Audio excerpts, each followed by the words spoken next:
Good evening. This is Crime Classics. I am Thomas Hyland with another true story of crime. Listen. That's a chicken. She's a fat one. She's doing practically all the things a chicken can do. And besides all this cleverness, she's about to perform her primary function. She's going to be a dinner.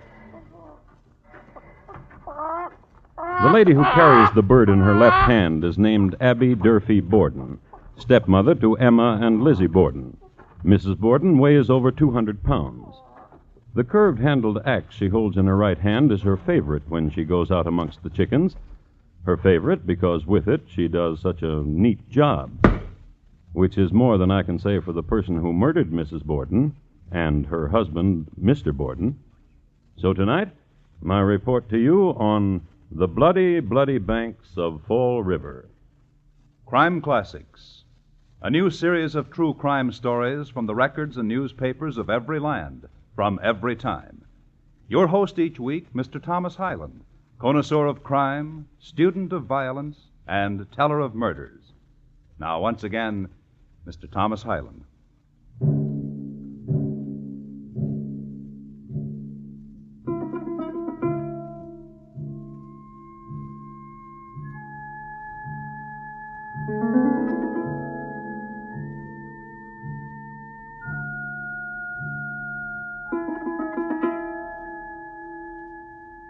The place is Fall River, Massachusetts, at the start of a hot August in 1892. In that era, it was a town whose dominant color was brown, the color of sun-dried lawns, of rain-stippled brick and board, of ladies' dresses that reached from neck to pavement.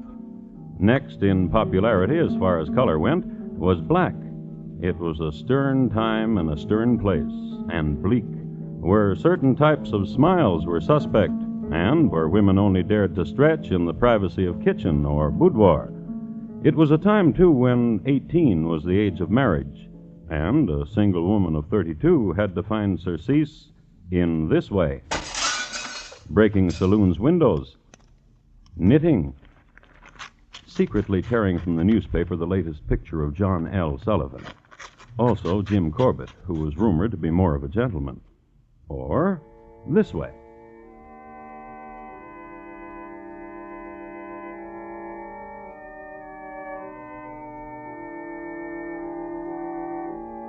Till death thy endless mercies seal. Lizzie Borden's way.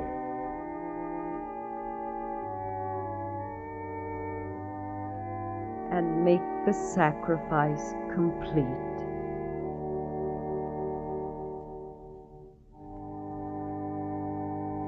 Amen. There now. How did you like that hymn? Oh, very much, Reverend Job. And then I shall write my brother to send me the rest of the new ones from New York. I trust your judgment, Miss Borden, implicitly. How is your brother? Oh, he's getting married. Married? Didn't I tell you? No. No, you didn't. I'm sorry. I think, Reverend, you might have let me know in another way. Less blunt. But you don't even know my brother. I hope you'll be very happy. I'm sure you do. Reverend. Yes, Miss Lizzie? And how much longer will you grieve? Dear Miss Lizzie. Your wife is gone now for 4 years. Dear, dear Miss Lizzie. How kind is your concern.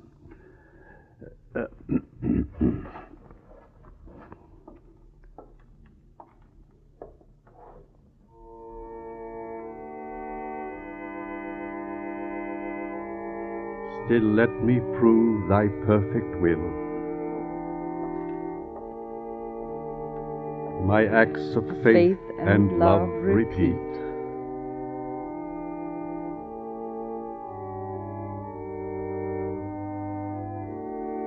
Till death thy endless mercy seal. Amen.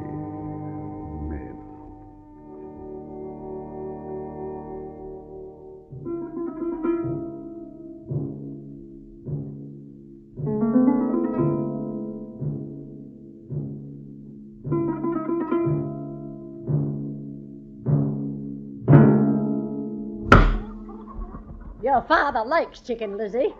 Chicken he shall get. Glad you came out to the backyard. You can do something for me besides picking pears from the tree. You're just jealous because you can't eat pears, Mrs. Borden, because you break out. Where you been, Lizzie? With the Reverend Mr. Jubb. He got some new hymns from New York. Why are you laughing? Oh, if I was a true mother to you instead of a stepmother, I'd tell you right out, you're never going to get married, Lizzie. New hymns from New York, your work with the Fruit and Flower Mission, none of these are going to help. If I was a true mother to you, I'd tell you all of those things, but tenderly. Yes, Mrs. Borden. And it eats inside you, doesn't it, stepdaughter? Yes, Mrs. Borden. You and your sister Emma, old maids. They say that about you. Did you know that? Yes. Yes, Mrs. Borden. Here. Least you can do is some work. You can pluck a chicken as well as anyone. Yeah, well, I do the other. Get used to being useful. That's a way to live, too. Take it. All right. Mrs. Borden? What is it? Aren't you concerned about yesterday? What about yesterday? About the barns being broken into. Some children, probably. Why should they break into the barn? Looking for iron for sinkers so they could fish. Not so delicate, Lizzie. You do it this way. This way. I told Mr. Jubb about the milk. What are you talking about? About the milk. What about it? You've been in the sun too long, Mrs. Borden. Burned your memory away. About the milk. It's being poisoned. Poisoned? Why else do you think everyone in the family got sick day before yesterday? You didn't. I don't drink milk. And the barn's being ransacked. There's someone who wants to do us harm. Make your fancies, stepdaughter. Someone who hates my father. Your father said a man at the bank had cursed him. Father said he'd seen the man loitering about. Oh, now we've come to it, haven't we? What? Now we've brought the conversation around. What? Your father. Tell you something. He doesn't care for you. He doesn't care for you at all. He loves me. Not at all. What's the matter? Blood. All over my hands. Blood. Ooh. Chicken blood. It'll wash off. That's the trouble with you, Lizzie. You shudder your way through. What did you do that for? What did you smear that blood on my face for? To see how you look, Mrs. Borden.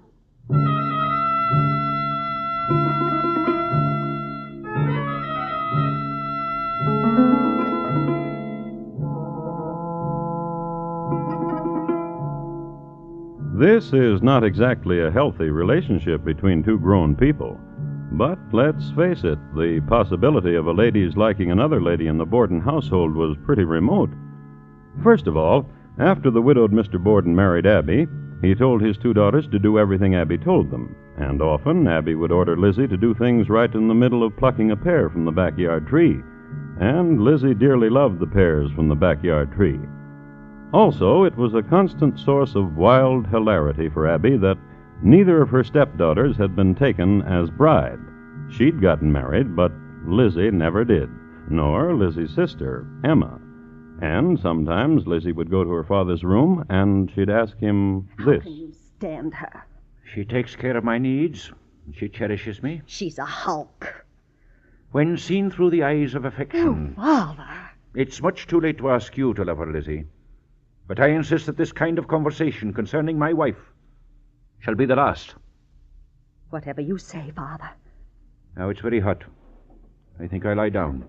I'll take off your shoes. Never mind. I want to. Very well. Father. Yes. Tell me about my mother, my real mother. Oh, Lizzie, Please. it's been so long. Please. I've forgotten. You have not. Yes. Yes, I have. No. She was very lovely. She had brown hair. She had brown eyes, and she was slender. You used to tell me... Father, What? why did you let her die? She had a sickness for You which... let her die. You could have saved her, and you let her die. Lizzie! And you married that hulk. I forbid you... Father, listen to I me. forbid you to speak of my wife in such a manner. Let's go away from here, Father. Away? Yes, you and I. Give that woman this house, and we'll go away. Father. You'll go away, not me. What? You speak often of quitting this house, of going to live with a friend. Do it. You can't mean that. Do it. Good night.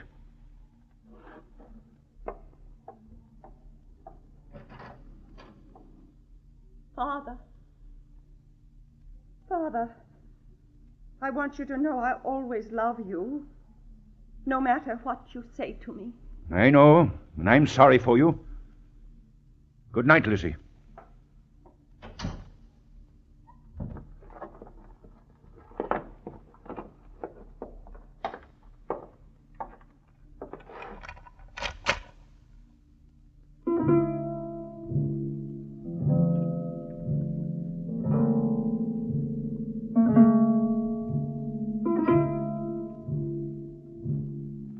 It was the night of August 3rd in the year 1892. A stifling night, humid, sleepless, and filled with drone. A million small sounds, continuous and insistent, made up of insects and dry grass and moist night clothes against moist bedding. And in the middle room of the second floor of number 92 2nd Street, Lizzie Borden walked. And walked. And grew warmer and walked.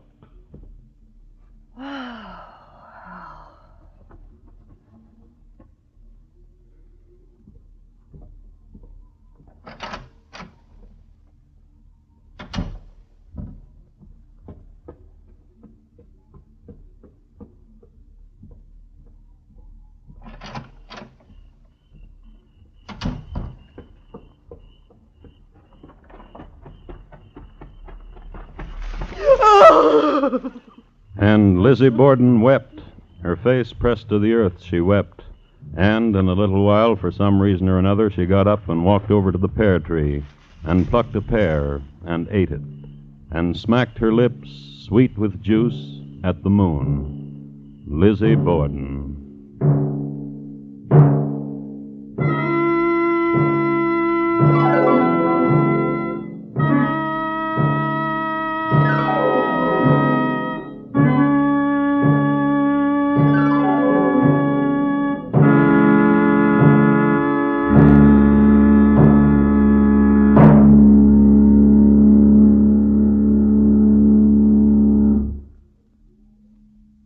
You are listening to Crime Classics and your host, Thomas Hyland.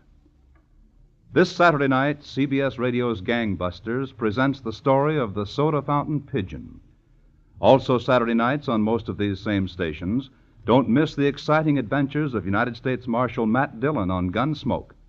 Gangbusters and Gunsmoke, Saturday nights at the Star's address. Hear both for twice the excitement. And now, once again, Thomas Hyland in the second act of Crime Classics and his report to you on the bloody, bloody banks of Fall River.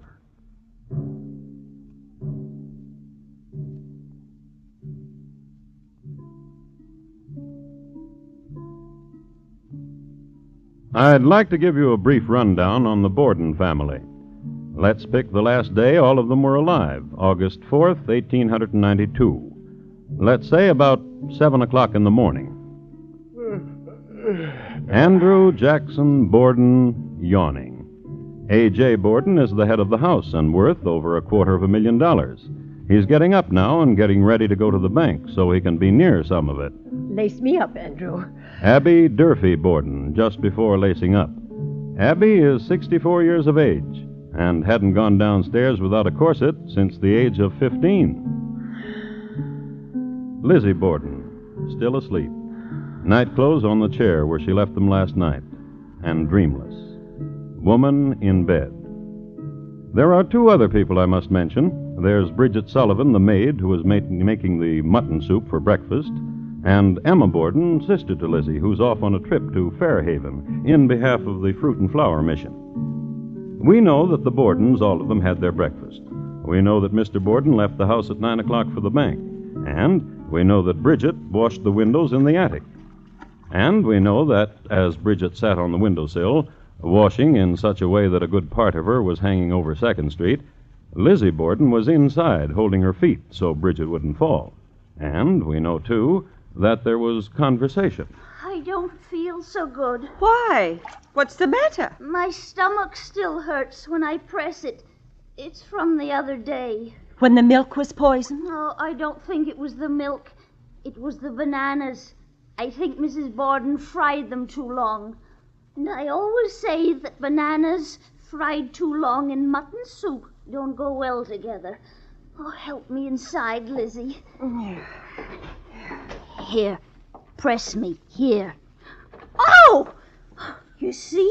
Well, then you should lie down, Bridget, and sleep. Oh, if I could, I would. But I got these windows to do. You just lie down here in your room and sleep. Oh, but... Oh, you do what I tell you. If you mean it, there's nothing I'd like better. I mean it. I'd better inform Mrs. Borden where I'll be No. in case... Oh, I'd better. No. Mrs. Borden is going out soon. Going out? Oh, she did now and napping. I really do. Here, I'll turn down your bedclothes. In with you. Now you just go to sleep.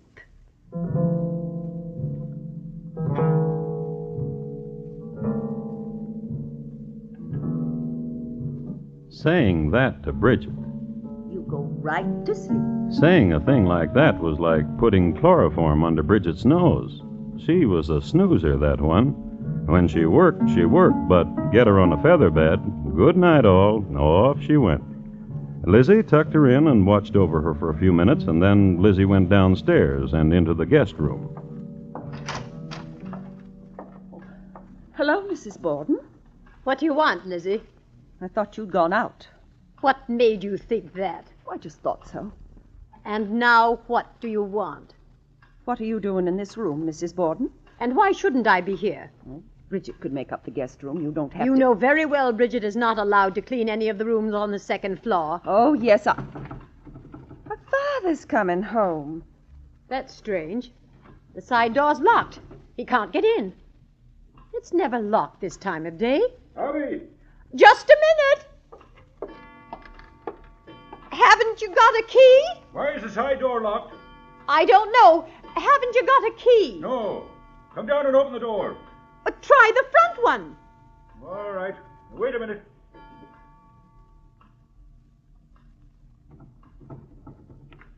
It's locked. I'll send Lizzie down. Go down and open the door for your A vacuum in time.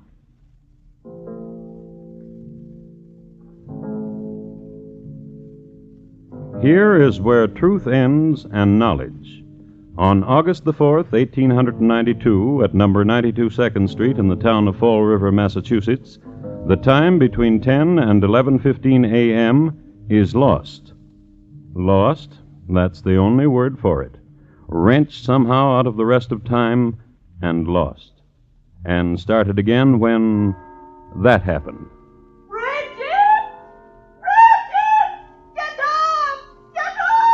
When that was spoken.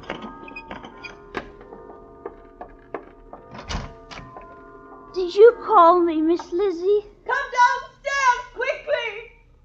Someone came into the house and murdered Father! What? What did you say? Someone has murdered Father. Murdered him? With an axe. No, don't go in there. Go across the street and get Dr. Brown. Quickly.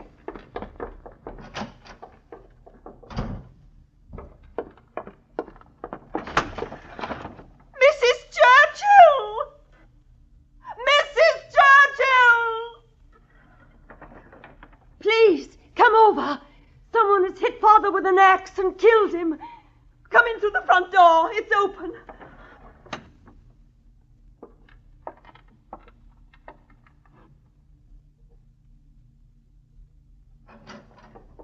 Lizzie, where is your father?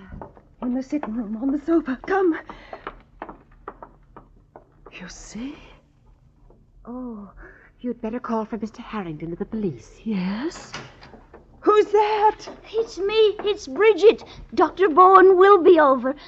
May I say something? Of course. Mr. Harrington of the police should know about this. Perhaps Mrs. Borden should know of this first. She's not here. She's out on a sick call. Where is everybody? Oh, in here, Dr. Bowen, the sitting room.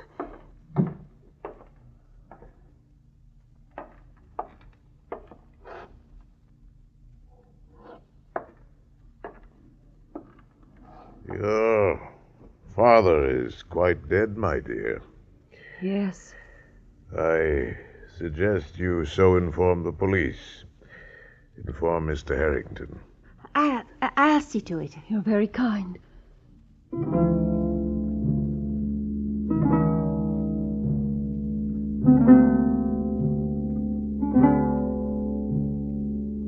This next will be pretty hard to take, but you just have to believe it.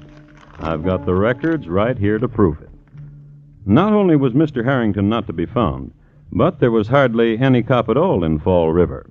At this very moment, most of them were taking part in the annual excursion of the Fall River Police Association at a shore resort at Rocky Point, which is near Providence, Rhode Island.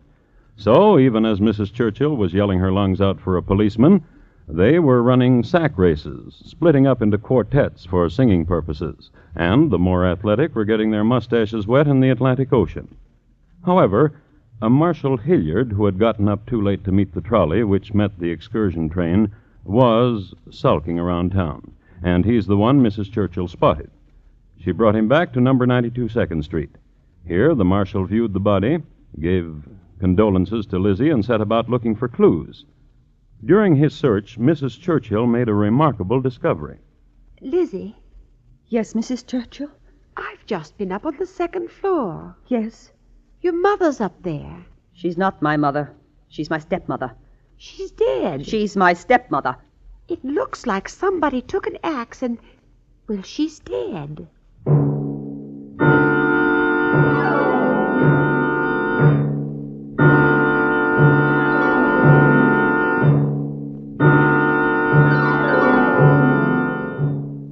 It was quite a troop who went upstairs to look in on Mrs. Abby Borden. There was Lizzie and Bridget and Marshal Hilliard. Then there was Mrs. Russell and Mrs. Bowen and several other ladies who happened in off the street. Then there was Dr. Bowen, and in a little while the Reverend Mr. Jubb happened in. The latter was the kindest of all to Lizzie. Finally, toward dusk, Mr. Harrington did appear, sun-tanned and sandy, and with both his striped bathing suits folded neatly in a strong brown paper. He took charge, and he asked Lizzie where her sister was. In Fairhaven, doing work for the Fruit and Flower Mission. Had her sister been there at the time her mother was murdered? She's not my mother. She's my stepmother. Very well, but where were you, Lizzie Borden? In the barn, getting a piece of iron. For what? Sinkers for my fishing. The whole morning? And in the garden. How did you happen to find your father dead? I was bringing him a pear. And the doctor? I would say your father was killed an hour and a half after your mother. What about that, Lizzie Borden? She's not my mother. She's my stepmother. Who do you think killed them then? The same man who poisoned the milk. The same man who broke into the barn. The same man who my father saw loitering. Don't you think it strange that Bridget was asleep and your sister out of town and you out in the garden, all of you out of the way for 1 hour and a half while your parents are murdered? Mrs. Borden cannot rightly be called a parent of mine. And these were the questions asked, and these the answers. Harrington asked them, the coroner asked them, the prosecuting attorney asked them. Yes, indeed, Lizzie was tried for murder, so there was a prosecuting attorney, and he asked them. These questions and a lot more. The trial lasted 13 days, and Lizzie Borden was adjudged not guilty. So, if Lizzie Borden was declared not guilty, we must assume this is the way our unknown murderer operated. Hot day on a busy street in Fall River. Murderer walking down it, carrying axe.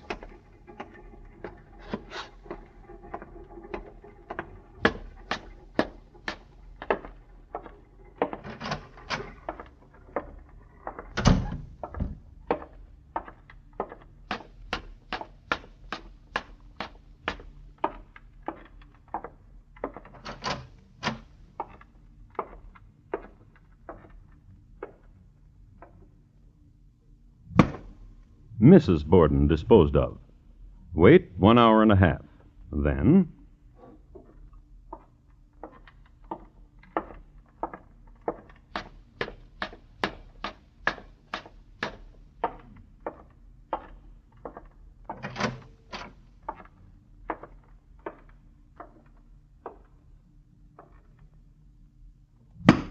Mr. Borden. Then...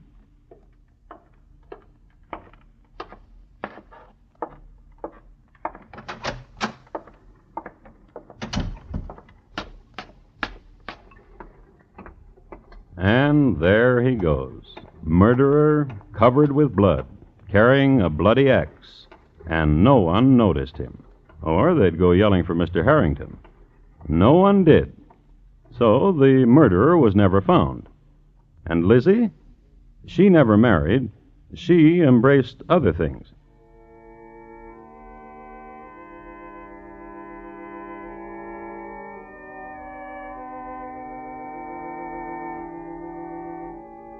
Till death thy endless mercies seal.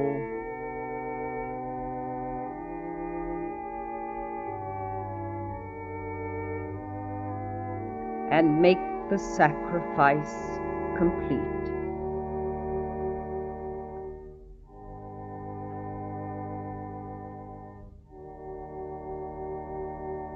Amen.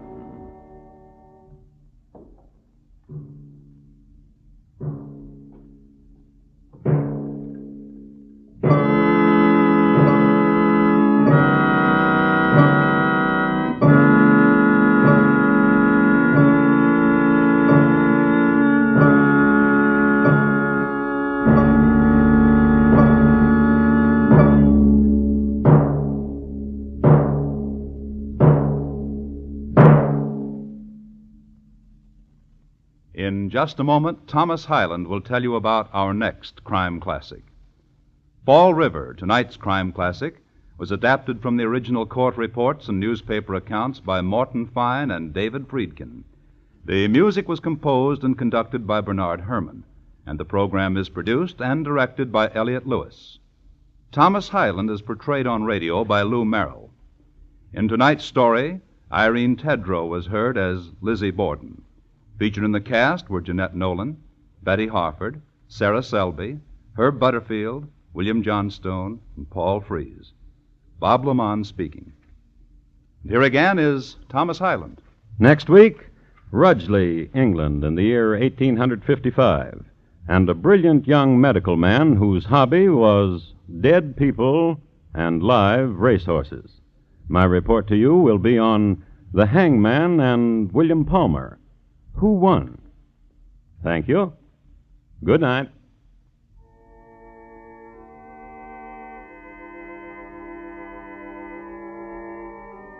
Tomorrow night, Van Johnson stars in the Thursday theater production of The Old Man's Bride. It's a modern John Alden romance with loads of surprises, as the man sent to fetch a bride for another learns plenty from a latter-day Priscilla with a strong mind of her own. It's the Thursday Theater presented by CBS Radio tomorrow night on most of these same stations.